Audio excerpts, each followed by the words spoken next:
اللہ الرحمن الرحیم۔ السلام علیکم۔ ابرار رشید آپ کی خدمت میں حاضر ہے، اور بالآخر مریم نواز کے تانے کام کر گئے جو گزشتہ روز انہوں نے اپنے چچا، اپنے انکلز اور اپنے بھائیوں کو دیے تھے جو کہ اس وقت حکومت میں موجود ہیں، یا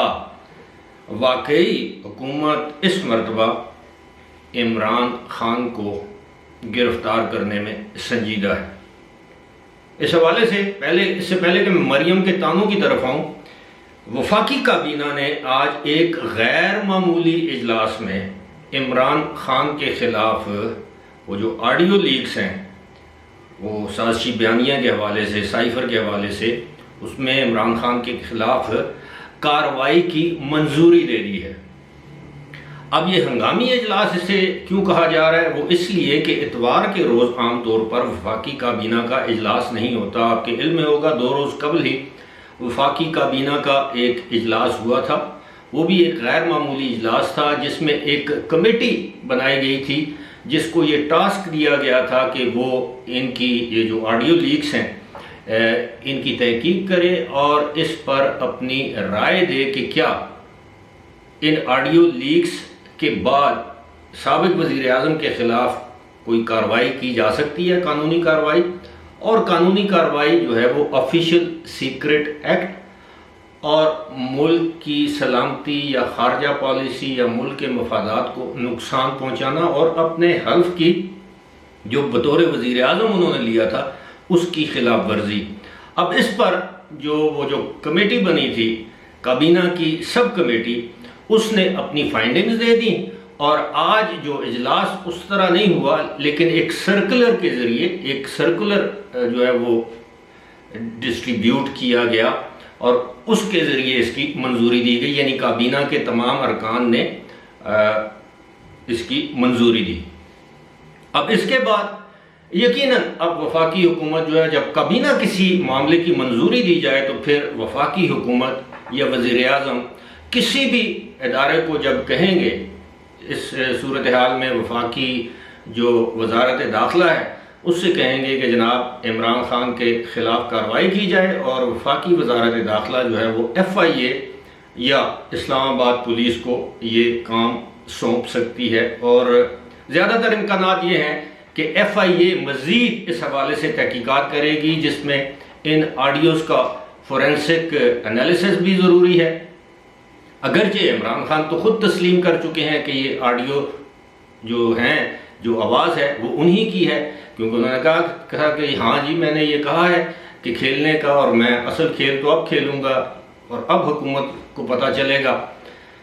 اعظم خان نے بھی اس حوالے سے تصدیق کر دی ہے، لیکن پھر بھی یہ اس پورے معاملے میں جتنے بھی ان آڈیو ریکارڈنگ میں جو کردار موجود تھے، FIA ان کو تحقیقات کے لیے بلا سکتی ہے، طلب کر سکتی ہے اور ان سے تحقیقات کرے گی۔ اگر FIA کے نوٹس پر کوئی شخص تحقیقات میں شامل نہیں ہوتا تو وہی حسب معمول 2 یا 3 نوٹسز کے بعد اس کی گرفتاری بھی کی جا سکتی ہے۔ اب اس میں سب سے پہلے عمران خان کو تحقیقات میں شامل کرنے کے لیے ان سے انویسٹیگیشن یا انٹروگیشن کی جائے گی، انویسٹیگیشن آپ کہہ لیں۔ دوسرے نمبر پر اعظم خان ہیں، تیسرے نمبر پر جو اس وقت وفاقی وزیر تھے جنہیں ہم وزیر خارجہ کہتے ہیں، شاہ محمود قریشی تھے، اور اس کے علاوہ منصوبہ بندی کے وزیر تھے اسد عمر،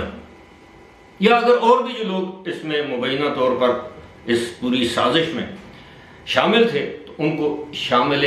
تحقیقات یا شامل تحقیق کیا جائے گا۔ اس کے بعد پھر ظاہر ہے FIA اپنے طور پر ایک کیس بنائے گی تو اس کے بعد ان کے خلاف باقاعدہ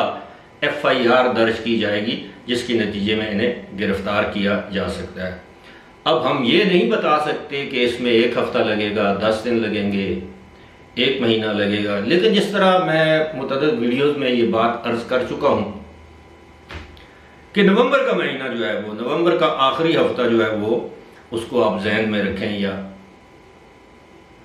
نومبر کا آخر یا نومبر کا مڈل، یعنی نومبر کے مہینے میں جو کچھ ہونا وہ ہو جائے گا۔ میں نے گزشتہ ویڈیو میں آپ کو بتایا تھا کہ جناب اچھی خبریں بھی آ رہے ہیں وزیر اعظم کے حوالے سے، چین کے حوالے سے، اس کا ذکر بھی کروں گا آخر میں، لیکن اس سے پہلے مریم نواز شریف نے گزشتہ روز جو تانے دیے تھے اپنی میڈیا ٹاک میں یا پریس کانفرنس میں، جس میں انہوں نے کہا تھا کہ میں تو حیران ہوں، میرا گلہ ہے، میرا شکوہ ہے موجودہ حکومت سے کہ یہ سب کچھ کر رہا ہے، یعنی عمران خان سب کچھ کر رہا ہے اور دندناتا پھر رہا ہے، کھلا پھر رہا ہے، اسے کوئی پوچھنے والا نہیں، کون سا ایسا جرم ہے جس ملک کے خلاف اس نے نہیں کیا، اور حالیہ جو جرم ہے یعنی آڈیو لیکس، اس کا تو اعتراف اور اقرار بھی کر چکا ہے اور ابھی تک وہ آزاد پھر رہا ہے۔ اور مریم نواز نے یہاں تک کہہ دیا کہ جناب حکومت میں جو میرے انکلز ہیں، سب سے بڑے انکل جو ان کے حقیقی انکل ہیں وہ تو میاں شہباز شریف ہیں جو کہ وزیر اعظم ہیں، اور اس کے بعد انہوں نے کہا انکل یعنی اور جو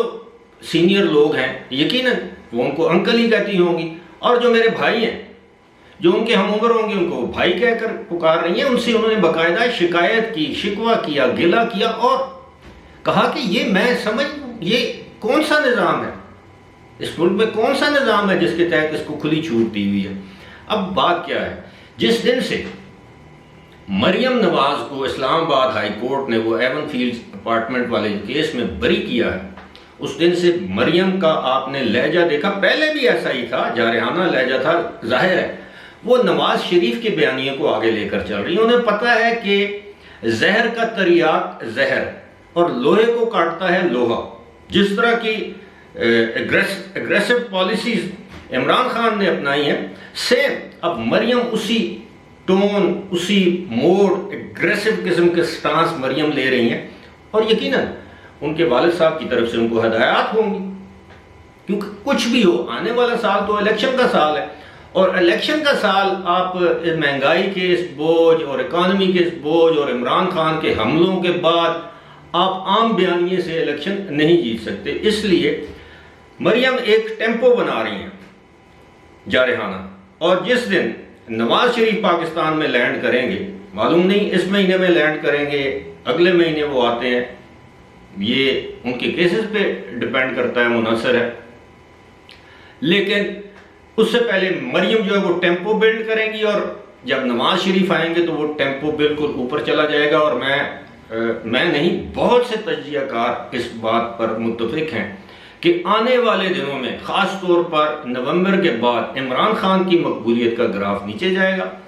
اور نون لیگ کی مقبولیت کا گراف ایک مرتبہ پھر اوپر جائے گا۔ اس کی بہت سی وجوہات ہیں، ایک تو یہ ہے کہ اسحاق ڈار کے آنے کے بعد ڈالر جو ہے وہ قابو میں آ رہا ہے، روپے کی قدر میں اضافہ ہو رہا ہے، اب پیٹرول کی قیمتوں میں کمی آ چکی ہے، آج ہی میں ایک رپورٹ پڑھ رہا تھا کہ پاکستان میں مہنگائی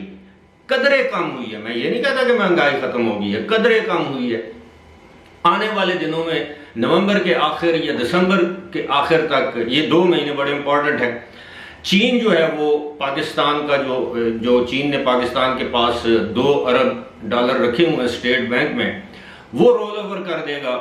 یعنی وہ مارچ میں چین کو واپس کرنے ہیں، چین کہے گا کہ جی 1 سال کے لیے مزید کر دیں گے، سعودی عرب نے پہلے ہی 2 ارب ڈالر رول اوور کر دیے ہیں، اس کے علاوہ ورلڈ بینک سے تقریباً 3 بلین ڈالر، اور کہا جا رہا ہے کہ 2 بلین ڈالر تو دسمبر کے آخر تک ورلڈ بینک پاکستان کو دے دے گا ان منصوبہ جات کے لیے جو اب تک اس امداد کے نہ ہونے کی وجہ سے رکے ہوئے ہیں، اور ورلڈ بینک این ممکن ہے یہ بھی کہہ دے کہ جی وہ جو لانگ ٹرم منصوبے ہیں ان کی بجائے آپ اپنی شارٹ ٹرم جو ضروریات ہیں اس سے پوری کر لیں۔ اب خبر یہ ہے کہ وزیر اعظم میاں شہباز شریف نومبر کے پہلے ہفتے میں چین کا سرکاری دورہ کرنے والے ہیں، چین کے سرکاری دورے پر وہ جائیں گے۔ اب تھوڑی سی دیر کامن سینس کی بات ہے کہ جو چین کا دورہ ہے، چین کا دورہ جو ہے وہ 1-2 دن میں 2 ہفتوں میں فائنلائز نہیں ہوتا، یقیناً اس کے لیے 2 مہینوں سے گفت و شنید جاری ہوگی، چین کے رہنماؤں کی اویلیبلٹی بھی دیکھی جاتی ہے کہ چین کے صدر سے ملنا ہے، وزیر اعظم سے ملنا ہے، وہاں کے جو انڈسٹریلسٹ ہیں، جو فائنینشیل انسٹیٹیوشنز کے جو سربراہ ہیں ان سے ملنا ہے۔ اور یہ بھی آپ کو بتاتا چلوں کہ نومبر کے آخر میں موجودہ آرمی چیف ریٹائر ہوں گے تو عین ممکن ہے موجودہ آرمی چیف یا تو وزیر اعظم کے ساتھ چین کے دورے پر جائیں یا پہلے جائیں یا ادھر وہ وہاں پر موجود ہوں اور وہاں پر جائیں، اپنی الوداعی ملاقاتیں کریں جو چین کے ساتھ ان کے 6 سالوں سے جو تعلقات ہیں ان تعلقات کا اعادہ کریں، پاکستان یا وزیر اعظم کی سپورٹ کریں، بالکل اسی طرح جس طرح ماضی میں وہ سابق وزیر اعظم عمران خان کی سپورٹ کرتے رہے ہیں۔